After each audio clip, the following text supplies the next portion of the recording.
The point I'm making is that Nigeria has had to endure a long line of myopic rulers. I have spoken variously to the fact that Nigeria is lacking in leadership, and that the most charitable word that might be used in describing those who have been saddled with the affairs of Nigeria is to call them rulers. But even rulers have tended to be visionary, but the ones who ruin Nigeria are better described as ruiners, only thinking or caring about things that are happening now or are related to a particular group. That is what generally defines myopic persons. So you find that from inception, Nigeria has been generally ruined by persons who have almost always focused on narrow, selfish, short-sighted interests, even when their interests have not been completely selfish, as in focused on themselves and their immediate family, which has led to the coinage of words such as prebendal. What you find is that they focus on ethnic groups or they focus on religious groups. And in a multi-ethnic, multi-religious society like ours, a focus on narrow interest has always been at the cost of the commonwealth. So what you find is that almost all of the time, those who have been saddled with the task of superintending the Nigerian state have been persons who have concerned themselves only with very narrow issues, narrow interests, and have ignored and neglected or even sacrificed the commonwealth and what is good for all. The unfortunate thing is that those who have ruled and ruined this country have never managed to remember the fact of their mortality, and being unable to remember that they will die one day, they have rarely ever envisioned the future and built towards it.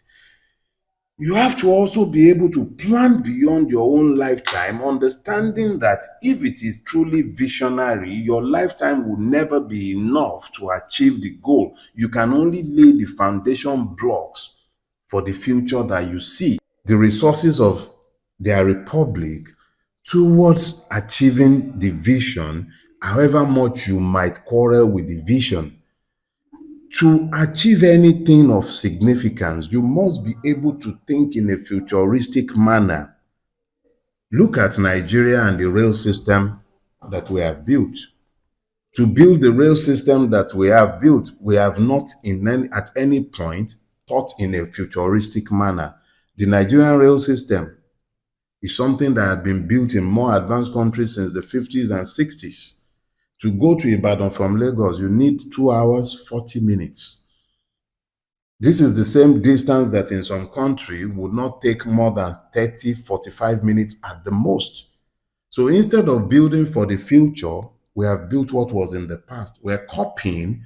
There is nothing original about our rail system, but we are not even copying what is modern and what is new. We are simply copying what used to be in the past. And we are incurring huge debts in order to achieve this. The absence of vision has provoked a situation where we have dissipated our commonwealth. A country where the rulers are able to envision would not be one where you are building a coastal road from Lagos to Calabar at the cost of 4 billion naira for a kilometer. It shouldn't be. It wouldn't be. The only thing that has proven to be futuristic about the ruiners of Nigeria has been their capacity to steal. Yaya Bello was paying school fees 10 years ahead of time from stolen commonwealth.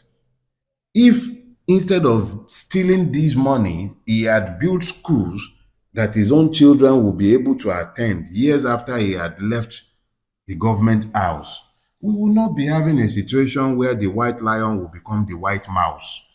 But this is where we are as a people because of a failure to envision. The absence of vision promotes sybaritic obsessions. You find that in the absence of vision, because vision constrains resources. If you go back to Habakkuk 2 verse 3, He says the vision is for an appointed time. Though it tarries, wait for it. So there is a part where you are denying yourself because you are focused on vision. Write it down, make it plain that those who read it might run with it. For them to read it and run with it, one of the first things that they would have to do is to constrain their resources.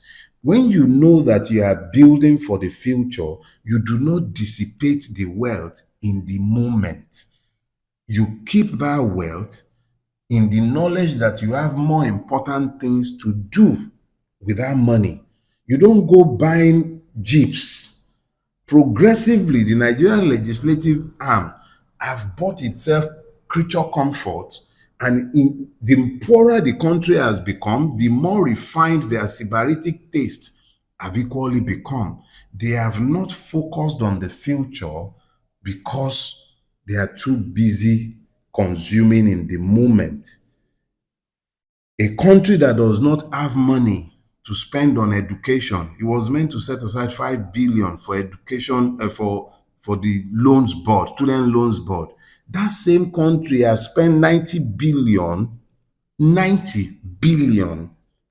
on Hajj subsidy. The country that cannot build healthcare facility has 90 billion to spend on Hajj. And as they are spending on Hajj, you can be sure that they will spend on Christian pilgrimage, Christian pilgrimage to Lebanon. Most of the time, the Jews in Israel, they don't even want to see us. They are not welcoming of Christian pilgrims. But you take that money, you take it to Jordan, you take it to Lebanon, and yet you do not have the money to spend on more important things like education.